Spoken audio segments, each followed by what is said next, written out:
Aí, o que mudaria hoje se fosse considerado as facções, se elas fossem consideradas de fato uma terroristas, no caso? Então, assim, o que a gente chama de legiferenda, né, Fábio? Assim, se houver uma mudança legislativa, a gente teria que ver que esse termo significa isso, tá? Uhum. A gente teria que ver como veio essa lei, né?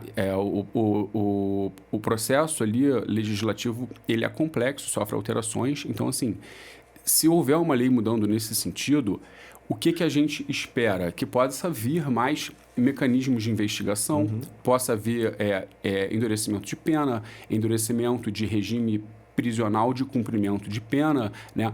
Autorização para métodos investigativos mais invasivos, tá? Então, assim, mas isso tudo a gente depende de lei, né? Sim. Assim, a gente age com base na lei e não somos nós que fazemos as leis. O senhor acredita que isso possa avançar para chegar realmente a mudar a lei para tornar essa qualificação diferenciada como terrorismo? Fábio, é difícil eu opinar isso, porque o meu conhecimento, assim, é o que a gente vê na mídia, sabe? Há possibilidade disso acontecer?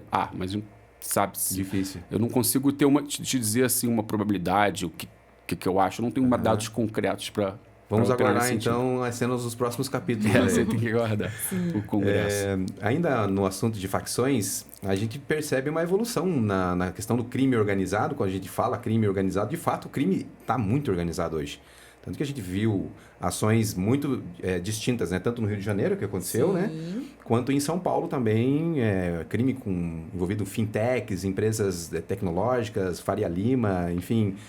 São crimes completamente diferentes, mas que tem uma organização como uma empresa mesmo. Até o produtor comentou o aumento, né, do número de faccionados, não sei se seria a forma correta de falar, mas isso é visto, de certa maneira, como uma empresa do crime?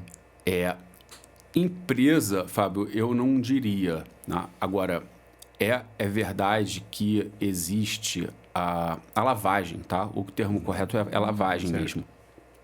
Desse dinheiro do tráfico e de outras práticas criminosas em meios, comércio, indústrias lícitas, isso com certeza existe. Tá? Isso aí isso já é indiscutível.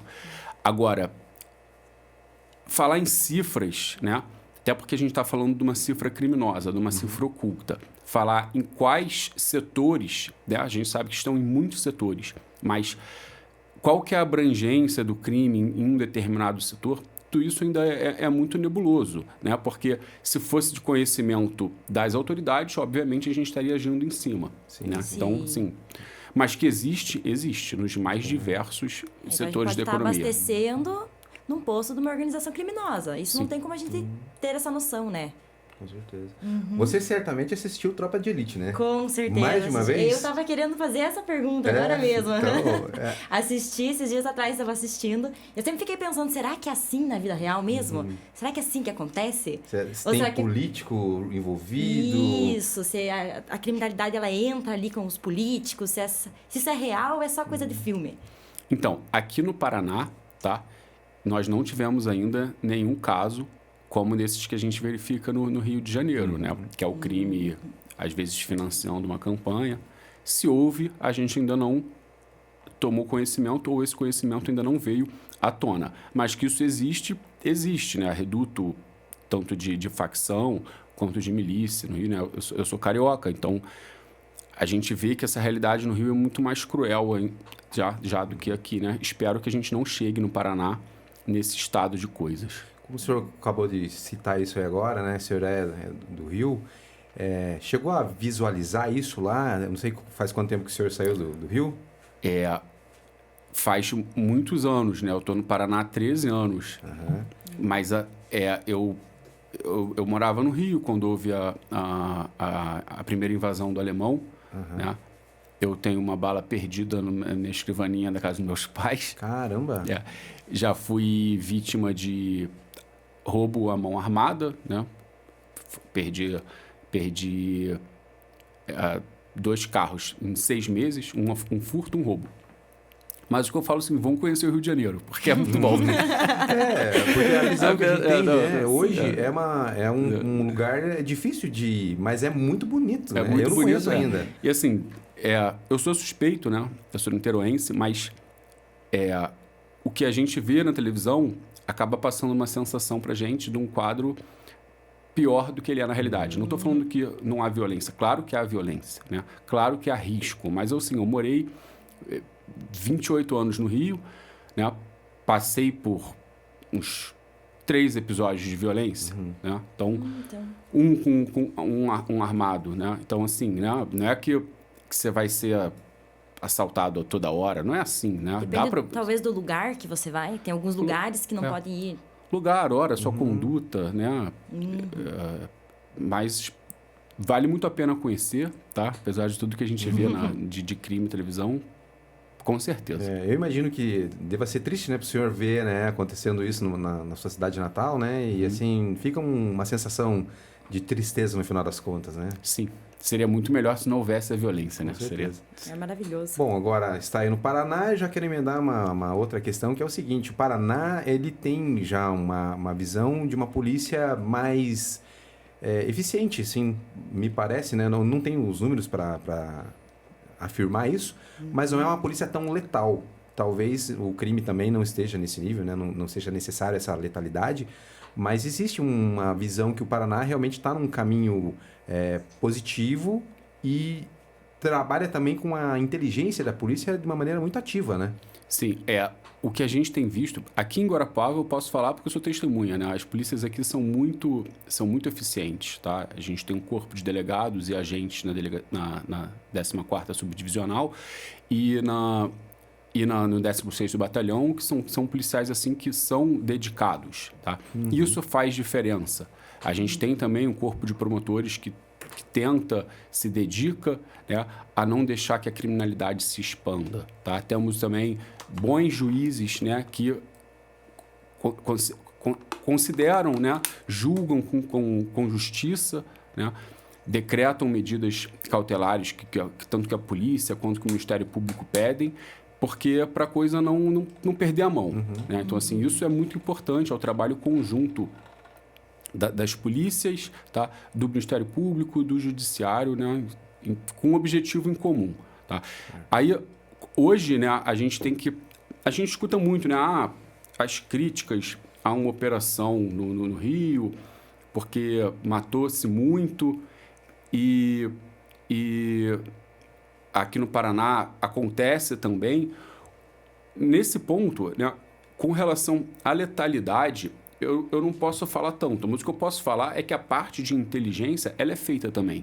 As duas coisas correm em paralelo. Né? Então, assim, essa crítica que se faz, mas é porque não estão chegando no andar de cima, o trabalho está sendo feito em paralelo. Está sendo feito, está sendo investigado. Né? Uma coisa não exclui a outra. Sim, então, assim, principalmente ali, porque no GAECO a gente trabalha mais nesse viés, né, da gente tentar fazer uma investigação mais aprofundada, contando com inteligência, a gente sempre busca medidas patrimoniais, sabe? Para a gente não importa só colocar o criminoso na cadeia, a gente tem que ir atrás do benefício que ele teve com o crime que ele praticou. Com certeza. Tá? Isso é muito importante. Para ele entender, senão depois ele sai da cadeia e fica com o lucro do crime dele. Sim. E também por causa da gente conseguir ressarcir as vítimas. Né? Até o caso que a gente provavelmente vai falar depois, da Operação Dâmina, a gente tem quase 20 milhões de reais depositados no fórum. Com certeza. Tá? Até antes de a gente entrar nesse assunto, tem, para tentar arrematar isso, e também, para dizer, eu revelei que agora que eu fui ex-policial e a gente elogiou a polícia, mas também não quero passar pano, né? Não quero passar pano que tem também irregularidades, né? A gente teve recentemente aqui casos, né, de policiais que estão afastados, inclusive, nesse exato momento, né? Por desvio de conduta. Então, isso ocorre também nesse órgão, infelizmente, né? É a grande minoria, mas ocorre também. Então, nós não vamos generalizar nem para um lado, nem para o outro. Mas o que eu queria comentar aqui, em relação à letalidade, né? Nós tivemos recentemente, aqui mesmo, na nossa cidade, 3 óbitos, né? De criminosos com enfrentamento da polícia. Então, quer dizer, não é que a polícia por ser eficiente, ela seja omissa, né? Se precisar usar a força, ela vai usar de qualquer maneira. E nós tivemos aí recentemente, então, esse caso que demonstrou justamente isso, né? 3 criminosos que morreram em confronto com a polícia. É bem recente, né? Então, não tem nada transitado julgado ainda para a gente afirmar, né? Mas a gente tem as notícias. E o mais interessante é que eu vejo que sempre os órgãos, quando vão fazer ações nesse sentido, eles falam, não, nós tínhamos o apoio do Ministério Público. O Ministério Público estava junto conosco nessas ações. Então, a participação do Ministério Público nesse tipo de ação é como uma salvaguarda ali para os outros órgãos, né? É um papel importantíssimo, né? Sim, a gente teve... não fui eu o representante do Ministério Público nessa operação de Guarapuava, nem na de Laranjeiras e Queadas recentemente. Foram colegas meus, todos muito competentes, tá? E toda medida criminal, ela vai passar pelo Ministério Público, né? E se não for requerida diretamente pelo promotor, se for requerida pelo delegado, ela vai passar pelo Ministério Público. Nesses casos, salvo engano, não foi eu que fiz, mas houve partes requeridas, grande maioria pela Polícia Civil e algumas pela promotoria foram cumpridas em conjunto. Mas eu posso estar enganado, tá? Que não fui eu que fiz. Tá? Só, de modo geral, né? A gente comenta, mas a gente percebe que o Ministério Público sempre está fiscalizando, até porque não ocorre nenhum tipo de excesso. Então, isso daí é também uma segurança para a população de modo geral, né? Saber que existe uma fiscalização dentro desse tipo de operação. Né? Sim. Especificamente nas operações do GAECO, geralmente a gente está em algum local de cumprimento, tá? De corpo presente, e se a gente não está no local, a gente participa desde a madrugada da recepção das equipes, da explanação de que a gente está buscando, né? O que a gente está fazendo naquele dia e, sabe, coordenando ali a operação. É o padrão. Vou fazer uma pergunta para a Milena, ver se você está boa de memória, Milena. O que você estava fazendo no domingo de Páscoa do ano de 2022? Domingo de Páscoa do ano 2022 não foi da operação? Você lembra? Que teve aqui, que a galera saiu tirando. Exatamente. Eu tava trabalhando na pizzaria dos meus pais e a Proforte, que é onde eles, né? É 2 quadras da pizzaria. Nossa, você ouviu tudo. E aí passava carro com os caras com fuzil na mão. Todo mundo apagou todas as luzes da pizzaria. A gente se escondeu embaixo das mesas, assim. Eu vi que teve uma moça até que se escondeu dentro da geladeira. Na hora. Não, mas é que a gente não é acostumado com aquilo, Você né? Você viu acontecendo? Vi acontecendo. É pertinho, 2 quadras da minha casa. Da pizzaria, no caso, né? Então, foi algo que eu lembro que na época foi assustador. Muito marcante, né? Nossa. Doutor, o senhor estava em Guarapuava? O senhor lembra desse dia? Eu tinha passado na frente do batalhão 1. Tava voltando de Curitiba, salvo engano, umas 2 horas antes, né? Quando eu comecei a escutar os tiros, peguei as crianças, levei para um lugar mais seguro. E aí depois trabalhamos nas investigações, né? Que foram presididas pela Polícia Civil e pela Polícia Militar. E estamos nos processos até hoje. Até hoje vem desenrolando.